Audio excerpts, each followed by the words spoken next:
The most common piece of advice given for poor leg circulation after 60 is the one thing that might actually be slowing your recovery down. Walk more. That's what almost everyone hears. And walking is good for you, so let me be clear about that right from the start, because I want you to keep doing it.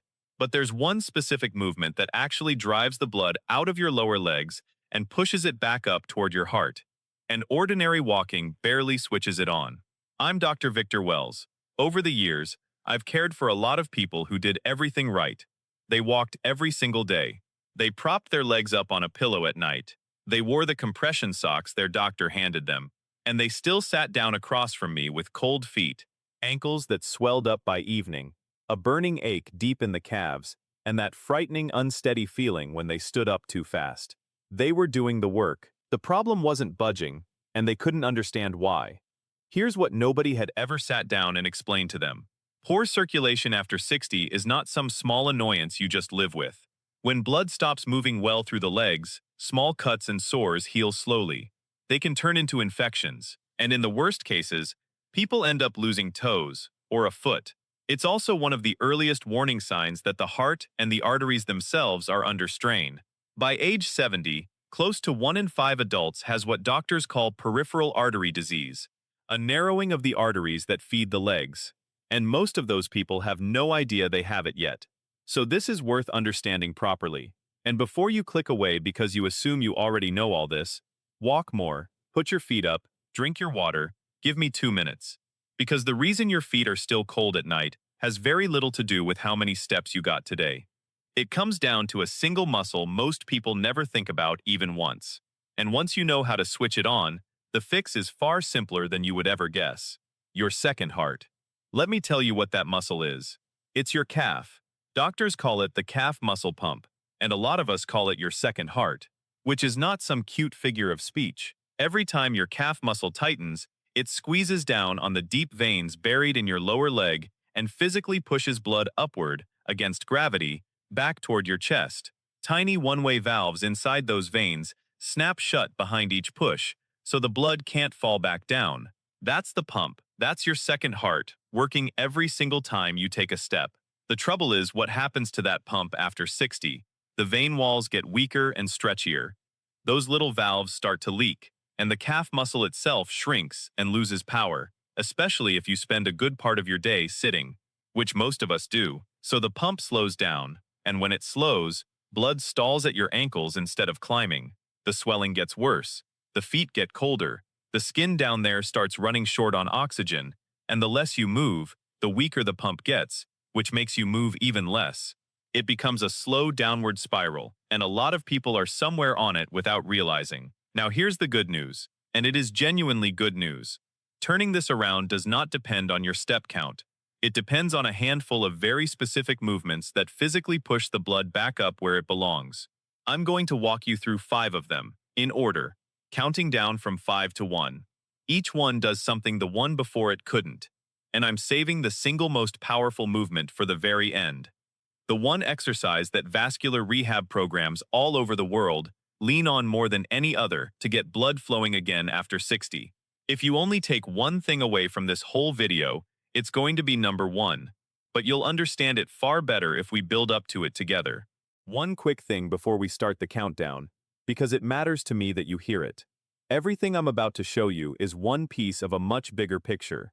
The small daily habits that quietly decide whether you're still walking strong at 80 or reaching for a cane at 70. So I took everything I tell my own patients about staying mobile and independent in these years, and I put it into one simple plan. It's already helped thousands of people live their best life after 60. If you want it, the link is right there on your screen. You don't need to write anything down, and I'll never make you sit through me reading a web address out loud. Now, before the movements, let me tell you about someone. I'm going to call him Raymond.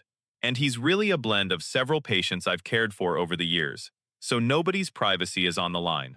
Raymond was 73, sharp as a tack, still driving, still fixing things around the house, still walking his little dog every morning without fail. But his feet were cold every single night, even in the middle of July, and his ankles turned to bread dough by dinner time. He'd been faithfully walking that dog for years, and he was quietly heartbroken that it wasn't helping. Keep Raymond in the back of your mind. Because what finally changed for him is the whole point of this video. Let's start the countdown. Number 5. Ankle pumps. Now this one looks almost too simple to be worth your time, and that's exactly why people wave it off and skip it. It's often the very first movement patients are given after leg surgery, before they're even allowed to stand up, precisely because it keeps the blood from pooling while they heal. The reason it works is straightforward.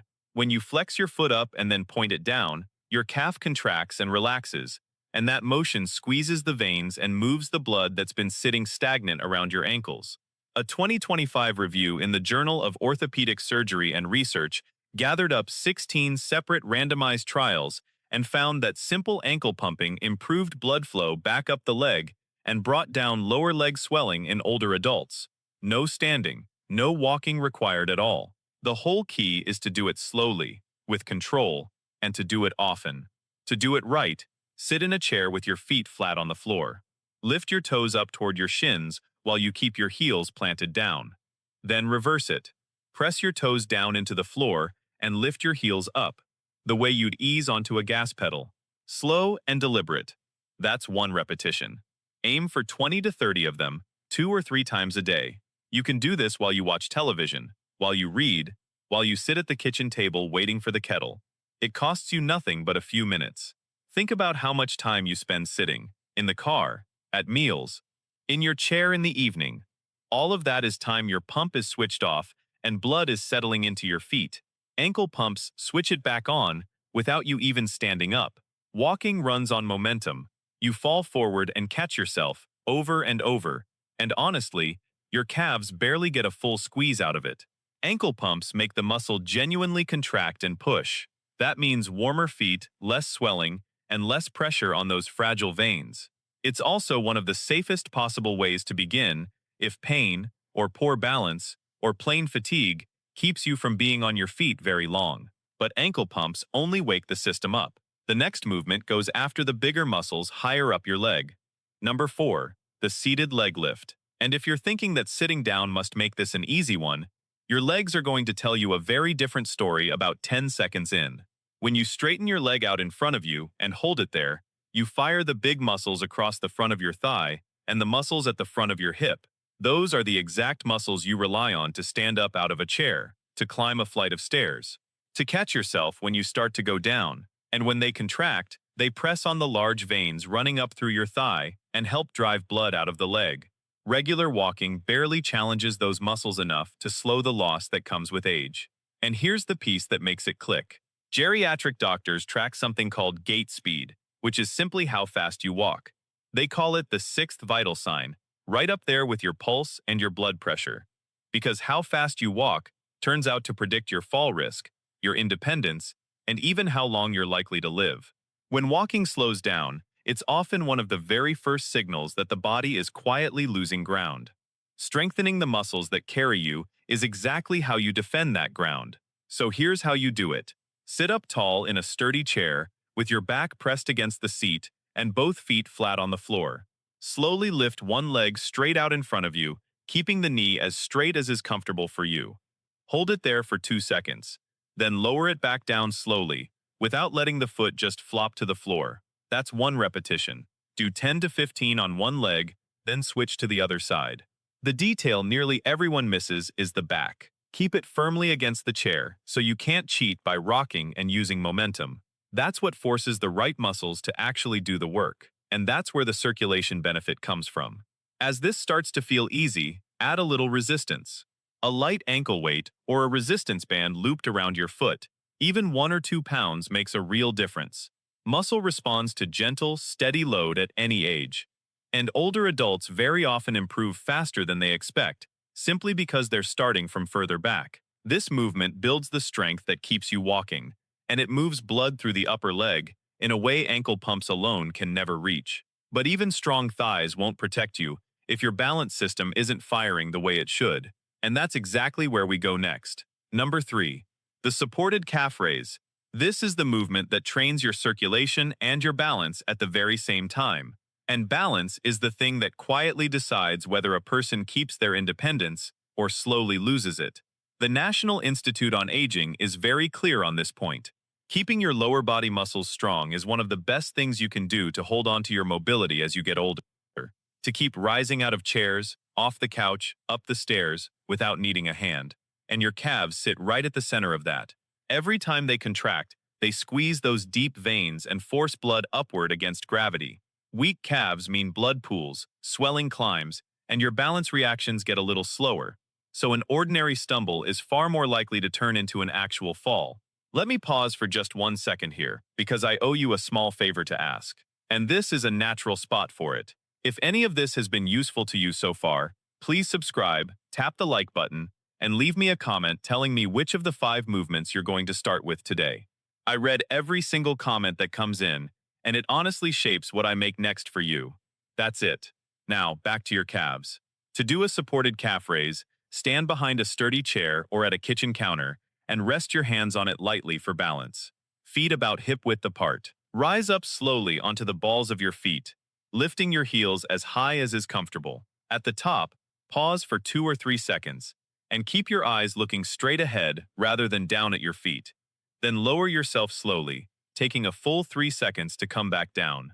That slow tempo and that little pause at the top are where the real work happens. It makes your calf muscles and your balance system fire together, which is the precise thing your body has to do when you catch yourself mid-stumble. Start with 10 of them. Build toward 20 or 25 as you get stronger. Over just a few weeks, this one movement improves your ankle stability, your circulation, and how fast you react, all at once. And it does all of that without pounding on your knees or your hips. For a lot of the people I've cared for, this is the one that first made them feel genuinely steady on their feet again. But standing on 2 feet is the gentle version. The next movement takes one of them away. Number 2, the single leg stance hold. Now, before you wave this one off as just balance, nothing to do with your blood, let me give you the number that made me take it completely seriously. Back in 2022, researchers publishing in the British Journal of Sports Medicine followed more than 1,700 adults for several years. They found the people who couldn't stand on one leg for just 10 seconds had an 84% higher risk of dying over the years that followed, compared with the people who could hold it. 84%. And here's the part that stops me every time. Among adults in their early 70s, fewer than half of them could pass that simple test. A 10-second balance check told those researchers more about the road ahead than almost anything else they measured. You can actually try this one right now, carefully, with a counter or a solid chair right next to you. Stand up tall. Put one hand near something you can grab. Lift 1 foot an inch or 2 off the floor and see whether you can hold it steady for 10 seconds without grabbing on. That's the test. And it also happens to be the exercise. The reason it does so much for your blood flow comes down to time. The instant you stand on one leg, your calf, your ankle, your hip, and your core all have to contract, and keep contracting, to hold you upright. That sustained squeeze keeps the pump running the entire time, pushing blood up instead of letting it settle back down into your foot. Ordinary walking never asks for that. You're on one foot for a split second, then you're off it again. Standing on one leg forces the pump to stay switched on. And this is the spot where circulation and fall prevention completely overlap. When balance fades, people move less. When movement drops, blood flow slows, swelling rises, the feet ache more, confidence drains away. And that's the very spiral we talked about at the start. To train it, stand next to a counter or a wall with one hand resting lightly on it for safety. Shift your weight onto one leg and lift the other foot just an inch off the floor. You don't need to lift it high at all. Stand tall, eyes forward, and don't curl your toes to grip the ground. Hold for 20 to 30 seconds, breathing normally the whole time. Then switch legs. That's one set. Start with 2 rounds on each side. As it gets easier, rest your hand on the counter more and more lightly, until eventually you can hover it just above the surface without actually touching. The longer, steadier squeeze keeps blood moving and retrains your nerves to react faster when you trip. But balance on its own keeps you upright without fully restoring the flow. For that, you need the single strongest version of the calf pump there is, and that is number 1, the standing calf pump hold. This is the movement I promised you all the way back at the start. And once you understand what it's doing inside your leg, you'll see exactly why vascular rehab programs across the entire world use it almost the way they'd use a prescription. It looks a lot like the calf raise from number 3, with one small difference that changes everything. The hold. You rise up onto the balls of your feet, and then you stay right there. Your calves work like pressure pumps, and holding at the top keeps that pump fully squeezed long enough to actually clear out the blood that's been stalling around your ankles, and drive it up toward your heart. Ankle pumps wake the system up. The single leg hold trains your control. This movement moves the blood of all, and it keeps it moving. And the evidence behind it is real, not hand-waving. In a randomized trial published in the Journal of Vascular Surgery, people with genuinely poor leg circulation who did a simple program built around calf raise exercise were able to walk significantly farther before the pain set in. Their pain-free walking distance improved by dozens of meters, and their total walking distance by close to 100. No medication, no machine involved anywhere. That's the calf pump doing the job it was built to do. Here's how to do it safely. Stand behind a chair or at a counter, hands resting there for your balance. Feet about hip-width apart. Rise up slowly onto the balls of your feet, heels lifting as high as is comfortable. Now hold it. 3 to 5 seconds at the very top. Breathing normally, eyes forward. Then lower yourself back down slowly. About 3 seconds to come all the way down. That's one repetition. Start with 8 to 10 of them. Work up over time to 15 or 20. Always with control, never rushing. The hold is the entire point. That sustained squeeze keeps the pump fully engaged, drives the blood up, brings the swelling down, and strengthens the exact muscles your body reaches for when you catch yourself. And because there's no jumping and no pounding anywhere in it, it's gentle enough for most people with arthritis or shaky balance, as long as you keep one hand on that counter. So let me tell you what changed for Raymond, because this is where all of it landed for him. I had him stop obsessing over how far he walked the dog, and instead do these 5 movements, in order, for about 12 minutes a day. Ankle pumps in his chair first thing in the morning, seated leg lifts, the supported calf raises at the kitchen counter while his coffee brewed, the balance holds, and the standing calf pump holds at the very end. Now, I'm going to be honest with you about his result, because I always am. His circulation did not turn into a 30-year-old's overnight, and I would never promise you that. But within a few weeks, his ankles weren't swelling up by dinner anymore. His feet were warmer at night. And the thing he told me he cared about the most, he stopped feeling like he might tip over when he got up off the couch. He felt steady again. For a man who'd been quietly terrified of falling, that was everything. Before I send you off, I owe you one honest caution, because I'd much rather you be safe than sorry. If you ever get sudden, severe pain in one leg, or a leg turns pale and cold and numb out of nowhere, or you have a sore on your foot or ankle that simply won't heal, please don't sit at home doing exercises. That's the kind of thing you get looked at quickly, because it can mean an artery is seriously blocked, and that's an emergency. Everything I've shown you today is meant for the slow, chronic, everyday poor circulation, not for a sudden crisis like that. So there they are, 5 movements that wake up your second heart and get the blood moving back up out of your legs. Let me give you a fast recap. Number 5, ankle pumps, to wake the pump up. Number 4, seated leg lifts, to move blood up through the thighs. Number 3, supported calf raises, for circulation and balance together. Number 2, the single leg hold, for that long, steady squeeze and the balance that keeps you upright. And number 1, the standing calf pump hold. The most powerful of them all, the one I would pick without hesitation if you made me choose only one. And keep walking. By the way, walking is wonderful, and I never want you to stop doing it. But walking alone leaves a real gap, and these 5 movements are what fill it. They take less than 15 minutes a day, they cost you nothing at all, and you can do every one of them at home in front of the television. Your circulation is one of the very few things about getting older where you actually get a real vote. This is how you cast it. If this helped you today, go ahead and subscribe so the next one finds its way to you. Give this video a like and tell me down in the comments which movement you're starting with first. Take good care of those legs of yours.